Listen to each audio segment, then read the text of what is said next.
పాడైన నూనె ఉంటుంది కదా, మనం పూరి చేసిందో టిఫిన్స్ చేసిందో పాడైన నూనె ఇట్లా మోరిళ్ళలో ఇట్లా ఎప్పుడైనా వాటర్ జామ్ అయినప్పుడు వేసుకోవాలి. మన ఇల్లు ముందటైనా వేసుకుంటే దోమలు ఎక్కువ రావు, మన ఇళ్ళకు రావు. పక్కింటి వాళ్ళు చెత్తేసి రెండు వాళ్ళనే ఉడుతుంది ఆ దోమ, ఇంకో ఇంటికి కూడా ఉడుతుంది. అందరికి ఒకటేసారి జ్వరాలు వస్తాయి. ఏం జ్వరాలు? డెంగ్యూ జ్వరాలని, మలేరియా జ్వరాలని, ఇక 4 నెల రోజులైతే అవే జ్వరాలే ఎక్కువ ఉంటాయి. అంటే మనం శుభ్రంగా లేకపోవడం వల్లనే దోమలు తయారైతే దోమల వల్ల మనకు జ్వరాలు వస్తాయి, చిన్నపిల్లలకు వస్తాయి, బాగా ఇబ్బందులు అవుతాయి. కాబట్టి పరిసరాలను పరిశుభ్రంగా ఉంచుకోవాలి, కుటుంబంలో శుభ్రంగా ఉంచుకోవాలి, ఆరోగ్యాన్ని కాపాడుకోవాల్సిన అవసరం ఉందని చెప్పి తెలియజేస్తూ, ఇంకా ముఖ్యంగా అక్కడ చాటుగా చూడండి, అందుకే ఎంతసేపు వాళ్ళు చెప్పిండు వంట పదార్థాలు వేస్ట్ ఉంటాయి కదా, ఆకుకూరలు అవి ఉన్నాయి, కోడిగుడ్డు ముచ్చెలు, తిని బండారాలు అన్నీ ఎంతసేపు మీరు చెప్పారు. అట్లా వేరు మీరు చెప్పి ఇవ్వండి. వర్మీ కాంపోస్ట్ తయారు చేసుకునే అవకాశం ఉంది. ఇంట్లో కూడా వేసుకోవచ్చు, మనం ఎరువు తయారు చేసుకోవచ్చు. ఒక డబ్బాలు వేసుకొని కొన్ని నీళ్ళు కలుపుకుంటూ ఉంటా అంటే 41 రోజుకే అది ఎరువు తయారవుతుంది. మనము ఇది కొనుకొచ్చుకుంటే 10 రూపాయల కేజీ. బయట వేరే ఎరువులు కొనుకొచ్చుకొని కూరగాయలకు వేస్తాడు. తొందరగా కూరగాయలు బాగా మంచిగా అయితే అని అనుకుంటాం, కానీ వాటి వల్ల అనారోగ్య సమస్యలు. సినిమా హీరోయిన్లు ఇలాంటి ఎరువులు వేసిన కూరగాయలనే తింటూ ఉంటారు, అందాన్ని ఖరాబ్ చేసుకుంటారు. అంటే మనం ఆరోగ్యం కోసం మనం ఆలోచన చేయాలి. మన ఆరోగ్యాలను మనమే కాపాడుకోవాలి. మనకున్న జాగాలలోనే కొంచెం తయారు చేసుకుంటే మంచిగా అని చెప్పి తెలియజేస్తున్నాం. పరిసరాలను శుభ్రంగా ఉంచుకోండి. ఎవరమో ఒకరము చేస్తే కాదు, ఇది మన అందరి బాధ్యత కదా. సమైక్యలో ఒక ఎజెండా అంశంగా పెట్టుకోవాలి. ఏదైతే ప్లాస్టిక్ నివారణ పైన, తర్వాత సంచిత పొడిచిత వేరు చేసే విషయంలో, అట్లనే ఇట్లా ఎరువు తయారు చేసుకునే విషయమైనా, అంటే డబ్బు ఒకటే మనం విషయం చర్చించుకోవడం కాకుండా డబ్బుతో పాటు మన కుటుంబానికి అవసరమయ్యే ఉత్పత్తులు ఏమున్నాయి, మనం సంఘటితంగా ఎలాంటి కార్యక్రమాలు చేసుకోవచ్చు. స్నాక్స్ తయారు చేస్తారు. కొందరు ఇళ్ళలో ఉంటారు కాబట్టి వాళ్ళకు అది చెప్తాను. మీటింగ్ పెట్టుకొని తన సమైక్యలో చర్చించుకొని ఒక్కొక్క సమైక్యకు ఒక్కొక్క ఐటెం తయారు చేసుకొని మనము డెవలప్మెంట్ కావాలి. ఇంట్లో ఉన్న వాళ్ళం ఎక్కువ ఉంటాం కాబట్టి కొంతమంది క్యాండిల్స్ తయారు చేయడము, కొంతమంది అగరబస్తీలు తయారు చేయడము, కొంతమంది సమైక్యల స్నాక్స్ ఇవ్వడము. ఇప్పుడు 14 వాటిలో చపాతీ అమ్మే వాళ్ళు ఎక్కువ ఉన్నారు. వాళ్ళు ఏమన్నారు, కర్రీ పాయింట్ పెడతాము, అక్కడ చపాతీకి ఇది కాంబినేషన్ అవుతుంది అని చెప్పి. 1వ వార్డులో మేము క్లాత్ బ్యాగ్స్ ఉంటాము అని అట్లా వాళ్ళ ఆలోచన చెప్పిండ్రు. మళ్ళీ ఒక కార్యక్రమం చేసుకుంటే మంచి ఆలోచనతో మనం ముందుకెళ్ళే అవకాశం ఉంటుందని చెప్పి ఇలా నిర్ణయం చేసుకోవడం అనేది జరిగింది. కాబట్టి మీ అందరూ కూడా ఆలోచించుకొని మన 17వ వార్డు ఒక స్పెషల్గా ఉండాలి, ఏదైనా ఒక ఐటెం చేయాలి, 10 మందికి ఉపయోగపడి. అట్లనే మన మంత్రివర్యులు పొన్నం ప్రభాకర్ గారి ఆధ్వర్యంలో మనకు 20 వార్డులకు కూడా స్టీల్ బ్యాంక్ ఇవ్వడం జరిగింది. ఆ స్టీల్ బ్యాంకును పద్మక చెప్పినంతసేపు వాటిని ఉపయోగించుకుంటూ మళ్ళీ పక్క వాళ్ళకు కూడా మనకు సరిపోవన్నప్పుడు పక్క సమితికులు కూడా తెచ్చుకోవచ్చు స్టీల్ బ్యాంకు నుంచి. మళ్ళీ వాటిని నీట్గా క్లీన్ చేసి మళ్ళీ ఇవ్వాలి. అట్లనే డెవలప్మెంట్ దానిలో చూసుకుంటే హుస్నాబాద్లో మనకి ఎల్లమ్మ చెరువు ఉందా, ఇదివరకు మన 17వ వార్డులో ప్రజాపాలన ప్రగతి ప్రణాళిక కార్యక్రమాన్ని ఏర్పాటు చేయడం అనేది జరిగింది. ఈ కార్యక్రమానికి మన కౌన్సిలర్ అయిన గాయపక రవణకి, వైస్ చైర్మన్ గారు పద్మకకి, తర్వాత ఎస్ఐ సార్కి, రవి సారు, అట్లాగే అంగన్వాడీ టీచరు, ఆర్పి గారు, మహిళా మండలందరికీ హృదయపూర్వక నమస్కారాలు తెలియజేస్తూ, మనం ఈ కార్యక్రమాన్ని 99 రోజుల ప్రణాళిక కార్యక్రమం అనేది స్టార్ట్ చేయడం జరిగింది. మన రాష్ట్ర ప్రభుత్వం ప్రత్యేక చొరవతో ప్రతి వార్డులలో ప్రతి మహిళకి అవగాహన కార్యక్రమం చేస్తే కనుక కొంత మార్పు జరుగుతుందని చెప్పి ముఖ్యంగా మనము పరిశుభ్రత అనేది తప్పకుండా మన అందరి బాధ్యత. కుటుంబంలో అందరం పరిశుభ్రతగా ఉండి అనారోగ్య సమస్యలు తెచ్చుకోకుండా ఉండాలంటే కుటుంబం శుభ్రంగా ఉండాలి, కుటుంబం ఆరోగ్యంగా ఉండాలి. ఒక కుటుంబం ఆరోగ్యంగా ఉంటే మన వార్డులో ఉన్న కుటుంబ సభ్యులను కూడా ఆ విధంగా చూసుకుంటే మన వార్డు కూడా ఆరోగ్యంగా ఉంటుంది. ఒక వార్డు ఆరోగ్యంగా ఉన్నట్లయితే మన 20 వార్డులలో కూడా ప్రజలందరూ కూడా ఆరోగ్యంగా ఉండే అవకాశం ఉంటుంది. ఏ చెత్తనైనా తీసుకొచ్చి మోరీలో వేయకూడదు. వాటర్ బాటిల్స్, కవర్స్ ఇవన్నీ వేయడం వల్ల బాగా ప్రాబ్లం అవుతుంది. అంటే 100 ప్లేట్లు అడిగిపోతుంది. 3 మనుషులను పెడితే మనిషికి 500 ఇచ్చిన, మనిషివే ఇచ్చిన 3000 అయితే మనం 2 లక్షలైనా 3 లక్షలైనా ఫంక్షన్ చేస్తానంటాం. కానీ మనసులో మన ఆరోగ్యం కాపాడు. ఈ కాంచెన్ మీరు ఎవరు ఏ ఫంక్షన్ పోయినా మన ఇంట్లో నుండి సెల్ అయితే మొదగాలే పట్టుకుంటారు, ఈ సెల్ పట్టుకుంటారు, లాకును పట్టుకుంటారు, తాళం ఎక్కడ వేయాలని. అట్లాంటివి కాకుండా మీరు బ్యాగులలో ఫంక్షన్ పోతే ప్లేట్ పట్టుకొని పోదు. మీరు ప్లేట్ ఖచ్చితంగా ప్లేట్ పట్టుకొని పోతే మిమ్మల్ని చూసి నేర్చుకుంటారు. మా చాలా మంది నేర్చుకుంటారు. అయ్యో అక్క నేర్చుకుంది కదా నేను కూడా నేర్చుకుంటా ఆగని తొందర తాళం తీసి ఇంకో ఆమె కూడా ప్లేట్ తెచ్చుకుంటారు. అప్పుడు మీరు 2 నేర్చుకుంటారు నాకు చెప్పలేదని 3వ ఆమె కూడా అట్లా మీరు ప్లేట్లు మనం ఎంత ప్లాస్టిక్ దూరం ఉంటే అంత మంచిది. చాలా క్యాన్సర్ పేషెంట్లు వస్తారు హుస్నాబాద్ లో, మనకు తెలియకుండానే టైం అయిపోతుంది, సాగు బతుకుల కాడికి వస్తారు. అందుకే మన ఆరోగ్యాన్ని ఒకళ్ళు వచ్చి కాపాడగలరు, మనం మన ఆరోగ్యాన్ని కాపాడుకుందాం. ఫస్ట్ మన కుటుంబాన్ని కాపాడుకుందాం. మన కుటుంబాన్ని మన ఆరోగ్యాన్ని కాపాడుకుంటే మన ఊరును కూడా కాపాడుకున్నట్టయితే.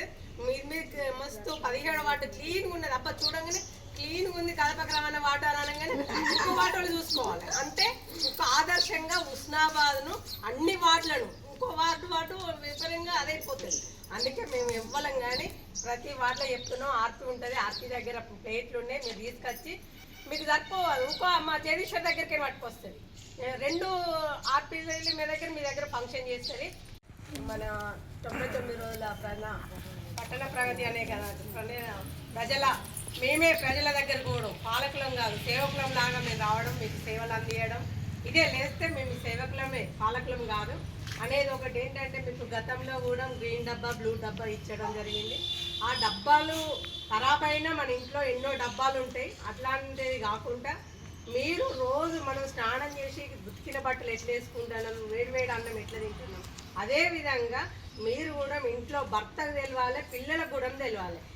తడి డబ్బా అనగానే చిన్నదానే తెల్లేసి వస్తుంది, అరటిపండు తొక్క తిన్నది ఏదన్నా ఉన్నవి ఉంటే గ్రీన్ డబ్బాలో వేసుకోవాలి. ఊడ్చింది కూడా పేపర్ కూడా తడిగా అయిపోతుంది, అది కూడా తడి చెత్త కిందికి వస్తుంది, పొడి చెత్త కిందికి రాదు. అదంతా గ్రీన్ డబ్బాలో వేయాలి. పొడి చెత్త అంటే ఆకులు, అది కూడా పొడి తడికే వస్తుంది. కొంచెం ఇంట్లో దుమ్ము అదో ఇదో ఉన్నది పొడిగా ఉన్నదని ఒక డబ్బా. ఇంకొకటి నైట్లో బుగ్గలు ఎగిరిపోవడం, డ్రింకింగ్ గ్లాసులు వాళ్ళు కూడా, షేవింగ్ కిట్, బ్లేడ్లో కత్తి అవి ఇవి ఉంటాయి కదా, ఇంకో చిన్న సంచి ఇంకో డబ్బా లాంటివి పెట్టుకుంటే 3 డబ్బాలు 4 డబ్బాలు అంటారు. మనం 3 డబ్బాలు వేరు చేసి ఇచ్చినా మీ అంత గొప్పలు లేదు. అసలు ఫస్ట్ 2 డబ్బాలు వేరు ఇస్తే చాలా అదృష్టవంతులం మేము. ఎందుకంటే వాళ్ళు కూడా కార్మికులు తెల్లాలు వేస్తే 5 గంటలకు లేచి 10 గంటల దాకా వేస్తారు. మాకు 6 గంటలకమ్మ చెత్తమ్మ అని పండి మిమ్మల్నే నిద్ర లేపుతుంది. మీరు దేని దానికి ఇస్తే ఆ డబ్బాలో కూడా, ఆ వ్యాన్లో కూడా విడివిడిగా ఉంటాయి. ఏ డబ్బాకి ఆ డబ్బా దాంట్లో పోసుకుంటారు. మన మధ్య రోడ్డుకు డిఆర్సి సెంటర్ అని ఉంది, మీరు ఇచ్చిన చెత్తనే అది అట్లా తయారు చేసేది. మీరు ఇచ్చినది మన ఇంట్లో ఖాళీ ప్లేస్ ఉంటే మనం కూడా చేసుకోవచ్చు, కానీ మనకు అంత ఓపిక లేదు. మనం టక్క తెల్లాలేస్తే పనుల మీద అటు ఇటు పోతాం కాబట్టి మన ఇల్లు చిన్నగా ఉన్నాయి, అన్ని డబ్బాలు ఎక్కువ ఉన్నాయి కాబట్టి మనకు ఖాళీ ప్లేస్ లేవు. అట్లా కాకుండా మీరు ఇచ్చిన చెత్తనే మేము వేరు చేయడానికి మా మున్సిపల్ ఉన్నది, మీరు వేరు చేసి ఇవ్వండి. ఆ చెత్త మనకు మీరు ఇచ్చిన చెత్తను అంత బాగా ఎరువుగా తయారు చేసిరా. ఇప్పుడు పూల చెట్లకు కానీ, వంకాయ చెట్లకు కానీ, టమాటా చెట్లకు వేసుకొని మంచి ఎరువు పని చేస్తుంది. మెడికల్ షాప్లో తీసుకొచ్చిన ఎరువు కన్నా ఈ ఎరువు మంచి పని చేస్తుంది. అదే కాకుండా మనకి ఇప్పుడు ఆర్పి ఉన్నది ఇక్కడ రజిత, మన పుండ ప్రభాకర్ అన్న వాళ్ళ నాన్న పేరు మీద స్టీల్ దాన్ని డంపింగ్ చేయాలంటే అందులో అన్ని కలిసి ఉన్నట్టు ఏదంటే వేరు చేయడానికి అవకాశం ఉన్నది. ప్రమాదకరమైనటువంటి వస్తువులు అందులో ఉన్నప్పుడు ఇబ్బంది అయ్యేటువంటి అవకాశం ఉంటుంది. కాబట్టి మనం వీటిని అన్నిటిని వేరు చేసి మన వాహనానికి అందించినట్టు అయితే ఉంటే అక్కడ డంప్ యార్డ్లో వేరు చేయకుండా ఇబ్బంది కాకుండా ఉంటుంది. దాని ద్వారా మనం పెస్టిసైడ్ రాసాయనిక ఎరువులు కాకుండా కృత్రిమమైనటువంటి ప్రకృతి సిద్ధమైన ఎరువులను తయారు చేసుకొని మన మొక్కలకు కానీ మన పంటలకు కానీ వాడుకునేటువంటి అవకాశం ఉంటుంది. కాబట్టి మనం ఖచ్చితంగా ఈ కార్యక్రమం యొక్క ఉద్దేశాన్ని మనం గమనించి ప్రతిరోజు మన ఇళ్లలో ఆరోగ్యంగా ఉండాలంటే మహిళే ప్రధాన పాత్ర పోషించాలి. అంటే పిల్లల్ని కానీ, కుటుంబాన్ని కానీ, ఇల్లును కానీ అన్నిటిని చక్కదిద్దే బాధ్యత మీదే. కాబట్టి దీని మీద మీరు కాన్సన్ట్రేషన్ చేసి మన ఆరోగ్యాన్ని పరిరక్షించుకోవడానికి, మన ఆరోగ్యాన్ని కాపాడుకోవడానికి ఈ అవగాహన కార్యక్రమం ఏర్పాటు చేయబడింది. కాబట్టి ప్రభుత్వం యొక్క ఉద్దేశాన్ని మీరు మంచిగా అర్థం చేసుకొని మీరందరూ ఇప్పుడు ఇక్కడ ఎంతమంది అయితే వచ్చిందో వీళ్ళు ఒక్కొక్కరు 10 మందికి చెప్పాలి. ఇప్పుడు మేము ఎంతమంది చెప్తాను, మీరు ఎంతన్నారు, 15-20 మంది ఉంటారు అనుకో. ఈ 20 మంది మనిషికొక్క 10 మందికి చెప్తే మొత్తం కంప్లీట్ మన వార్డ్ అంతా అయిపోతుంది. ఇక మీ వరకే ఉంచుకున్నారు అనుకోండి, మన వరకే పాటించినట్టు అవుతుంది. కాబట్టి అందరూ ఒక్కొక్క మహిళ కనీసం ఒక 5గురికి 10 మందికి చెప్పాలి. ఇక్కడ ఉన్న వాళ్ళు అందరూ దాదాపు నాకు తెలిసిన వాళ్ళే. మీరు ఎంతమందికి చెప్పిరో నేను మళ్ళీ కనుక్కుంటా, మీకు ఈమె చెప్పిందా అని ఒక్కొక్కల పేరు మీద ఎవరు ఎంతమంది చెప్పిరో మళ్ళీ నేను వాళ్ళని కనుక్కుంటా. నాకు రిపోర్ట్ ఏమి రావాలంటే ఒక వారం రోజులల్లా టైం, వారం రోజుల్లో ఖచ్చితంగా నువ్వు ఒక 5గురికైనా చెప్పినావా అని నాకు చెప్పాలి. వాళ్ళు చెప్పేటట్టు నువ్వు చేయాలి. చూద్దాం ఫస్ట్ టెస్ట్ మీరు పాస్ అయ్యారు అనుకో, ఖచ్చితంగా మీరు నిలిచిపోతారు. మీరు ఏ పని చెప్పినా నేను చెప్తా. మీరు ఒక్కొక్కరు 5గురికి చెప్పినట్టు నాకు రిపోర్ట్ రావాలి, అక్క చెప్పిందని నాకు రిపోర్ట్ రావాలి. అరే పలానా మా ఇంటికి వచ్చి మీరు చెప్పేది ఏంది ముచ్చట పెట్టాడు. ఎట్లాగో సలగుట్టన అయితే బయటికి వెళ్ళి ఆ పిచ్చాపాటి ఆడ 4-5 ఇళ్ళల్లో అయితే కలిసి గదిలో కూర్చొని ముచ్చటనే పెడతారు కదా. ఆ ముచ్చట పెట్టే కార్యక్రమంలో ఈ ముచ్చట పెట్టండి. సరేనా అమ్మా, థ్యాంక్ యూ వెరీ మచ్. మన 99 రోజుల పట్టణ ప్రగతి అనే కదా మేమే ప్రజల దగ్గర పోవడం, పాలకులం కాదు సేవకులం లాగా మేము రావడం, మీకు సేవలు అందియడం, ఇదే లేస్తే మేము సేవకులమే పాలకులం కాదు అనేది ఒకటి. ఏంటంటే మీకు గతంలో కూడా గ్రీన్ డబ్బా బ్లూ డబ్బా ఇచ్చడం జరిగింది.